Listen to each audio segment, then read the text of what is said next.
और दोस्तों तो हम लोग पढ़ने वाले हैं आर्टिकल 32। तो आर्टिकल 32 में बहुत ही अच्छा प्रावधान दिया गया है। तो हम लोग इसको अच्छे से पढ़ेंगे। इसको आर्टिकल जो 32 है, इसको भीमराव अम्बेडकर जो थे, इसको संविधान का आत्मा या हृदय कहते हैं। हृदय या फिर आत्मा, ये कहते हैं कि भीमराव अम्बेडकर कहते हैं कि जो आर्टिकल 32 है वो संविधान का हृदय और आत्मा है। इसके अनुसार, भीमराव अम्बेडकर के अनुसार। तो आइए स्टार्ट करते हैं। तो आर्टिकल 32 में लिखा हुआ है कि यदि किसी व्यक्ति ने यदि किसी व्यक्ति के मौलिक अधिकार का उल्लंघन होता है तो वो सीधे क्या कर सकता है कि सुप्रीम कोर्ट जा सकता है और न्यायालय उसके संबंध में 5 प्रकार की रीट जारी कर सकती है। अब इसमें आर्टिकल जो आपका 32 है, तो आर्टिकल जो 32 है, तो 32 के अनुसार सुप्रीम कोर्ट और आर्टिकल 226 के अनुसार हाई कोर्ट ये 5 प्रकार की रीटें जारी कर सकता है। तो फिर पढ़ेंगे कि आर्टिकल जो आपका 32 है उसमें भी 5 प्रकार की रीटें जारी हो सकती हैं सुप्रीम कोर्ट के द्वारा। और आर्टिकल 226 के तहत हाई कोर्ट भी क्या कर सकता है, 5 प्रकार की रीटें जारी कर सकता है। तो फिर दोनों में अंतर क्या है इसको भी लास्ट में हम लोग देखेंगे। ठीक है, तो पहले ये इसको हम लोग पढ़ते हैं। तो पहला है बंदी प्रत्यक्षीकरण, दूसरा है परमादेश, तीसरा है प्रतिषेध, चौथा है उत्प्रेषण और पांचवा है अधिकार प्रेक्षा। ठीक है, तो 5 प्रकार के हैं। तो आइए बारी बारी इसको देख लिया जाए क्या क्या है ये सभी चीज़ें। चलिए, तो अगर हम लोग पहले की बात करें तो पहला है बंदी प्रत्यक्षीकरण। अगर हम बात करें बंदी प्रत्यक्षीकरण की, तो बंदी प्रत्यक्षीकरण को इंग्लिश में बोलते हैं हैबियस कॉर्पस। क्या बोलते हैं? Habeas corpus. क्या बोलते हैं इसको?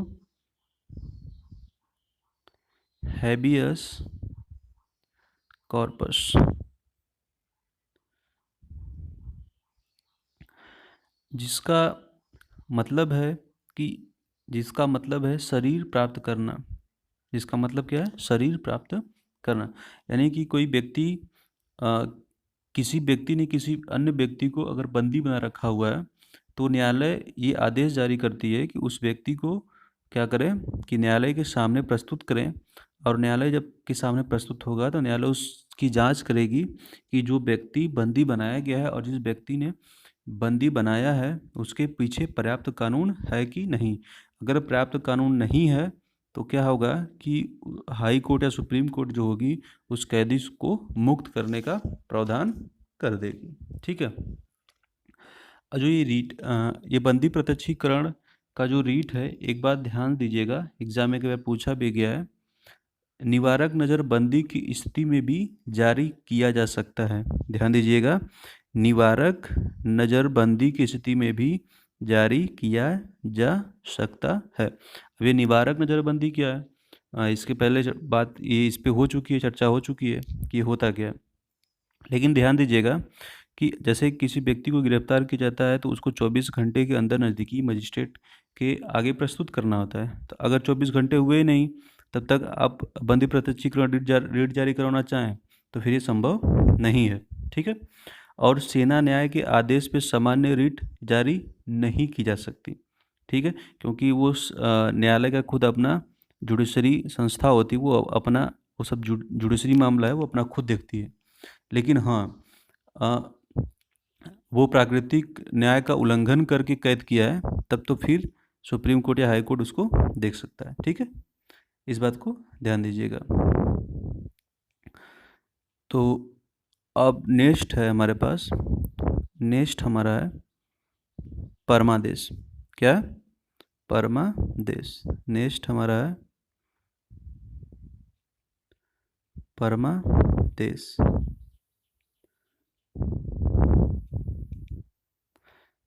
मैंडेमस बोलते हैं। क्या बोलते हैं इसको? मैंडेमस, जिसका हिंदी अनुवाद है कि हम आदेश देते हैं।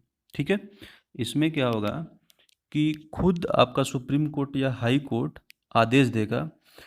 ये किसके विरुद्ध देगा? लोक अधिकारी के विरुद्ध। यानी कि जैसे कि कोई लोक अधिकारी है जिसका जो कर्तव्य है, जैसे भी जो कोई भी लोक अधिकारी होगा जिस पद पे होगा तो उसका कर्तव्य बनता है कि उस पद की गरिमा को बनाए रखे, उस पद पे निहित होकर उस पद का गरिमा बनाए रखे और अपने कार्य को पूरा करता रहे। तो अगर मान लीजिए कि आप पुलिस स्टेशनों में, किसी पुलिस स्टेशन में गए और कंप्लेन नहीं लिखी जा रही है या फिर ऐसा कुछ मामला है जो अधिकारी नहीं सुन रहा है, तो उस कंडीशन में अगर आप न्यायालय के पास जाए, सुप्रीम कोर्ट या हाई कोर्ट के पास जाए, तो वो परमादेश जारी करेगा। और परमादेश जारी करने के लिए उस व्यक्ति या उस अधिकारी को आदेश देगा कि आपका ये कर्तव्य है, आप इसको कीजिए। ठीक है, आपका ये कर्तव्य बनता है, आप इसको कीजिए। लेकिन ध्यान दीजिएगा कि ये राष्ट्रपति, आपका राष्ट्रपति, प्रेसिडेंट और राज्यपाल और राष्ट्रपति और राज्यपाल अपवाद है, यानी कि राष्ट्रपति और राज्यपाल के लिए रीट जारी नहीं हो सकता, यानी कि परमादेश जारी नहीं हो सकता, मैंडेमस जारी नहीं हो सकता। ये रीट जारी, जो मैंडेमस रीट है आपकी, वो जारी नहीं की जा सकती। किसके किसके लिए? राष्ट्रपति और राज्यपाल के लिए। ध्यान दीजिए, किसके किसके लिए? राष्ट्रपति और राज्यपाल के लिए।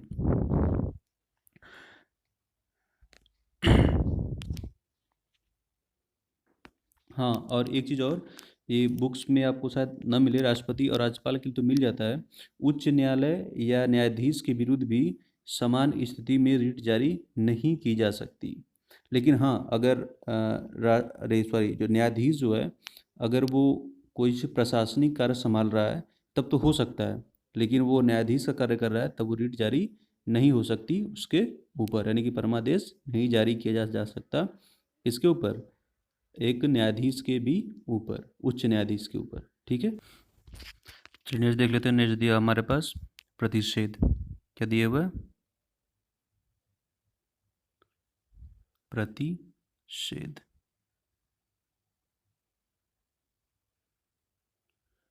प्रोहिबिशन। ठीक है, इसके तहत ये क्या करता है कि जो न्यायालय होता है, यह न्यायिक संस्था और अर्ध न्यायिक संस्था दोनों के लिए जारी होता है।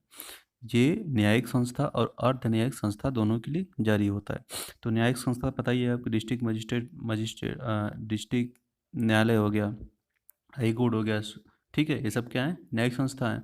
अर्ध न्यायिक संस्था में आपका कैट आएगा, दूरसंचार कंपनी के जो मामले देखती है, TRAI,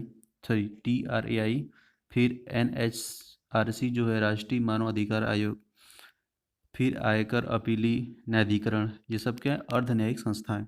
तो जैसे मान लीजिए कि अगर हम लोग बात करें हाई कोर्ट की, तो हाई कोर्ट का भी आपका एक क्षेत्र अधिकार होता है। अगर इस क्षेत्र अधिकार के बाहर निकलकर हाई कोर्ट किसी भी मुकदमे की सुनवाई करे, तो सुप्रीम कोर्ट क्या करेगा? तुरंत प्रतिषेध रिट जारी करेगा और क्या करेगा? इसे मुकदमा खुद ले लेगा या फिर उसको आदेश देगा कि भाई ये तुम्हारे तुम्हारे अधिकार क्षेत्र से बाहर है, तुम इसको नहीं कर सकते। ठीक है, तो इसमें ये करता है। और इसके बाद आपका आता है, इसके बाद वाला आपका आता है उत्प्रेषण। क्या आता है आपका? उत्प्रेषण। तो नेक्स्ट देख लिया जाए, उत्प्रेषण क्या है आपका? उत्प्रेषण। ठीक है, तो उत्प्रेषण में भी वही चीज़ें हैं, उत्प्रेषण में भी वही चीज़ें हैं कि यह रीट न्यायिक तथा अर्ध न्यायिक संस्थानों के लिए जारी होता है। तो भैया फिर उत्प्रेषण और प्रतिषेध में अंतर क्या है? तो अंतर यही है कि ये जैसे कि अभी कोई सुनवाई चल रही थी, तो उसी दौरान जब उसको आदेश देगा या फिर उसके मामले को अपने पास बुला लेगा या ले लेगा, तो उसको क्या बोलेंगे? वो प्रतिषेध के अंतर्गत होगा।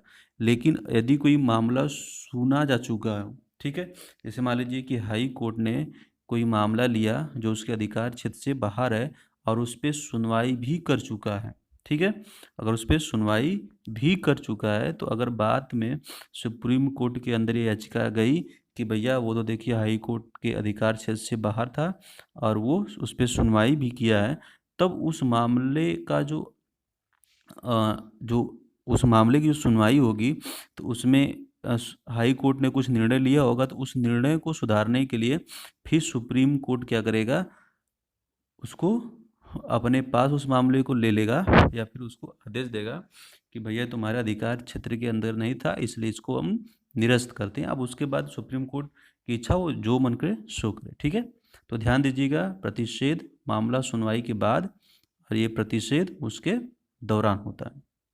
ठीक है, इस बात को ध्यान दीजिएगा। कब कब ध्यान देना है? ध्यान दीजिएगा कि ये मामला सुनवाई के बाद प्रतिषेध मामला सुनवाई के समय और उत्प्रेषण मामला सुनवाई के बाद जारी होता। और एक बात भी ध्यान दीजिएगा कि जो प्रतिषेध की रीट है वो विधायिका कार्यपालिका, ठीक है, कि किसी भी कृत्य के विरुद्ध नहीं जारी की जा सकती, ना ही यह किसी प्राइवेट व्यक्ति या प्राइवेट संस्था के विरुद्ध जारी की जा सकती है। ठीक है, ये न्यायिक और अर्ध न्यायिक संस्थानों के लिए जारी होता है, इस बात को ध्यान दीजिएगा। और लास्ट बच रहा है आपका, अब लास्ट बच रहा है आपका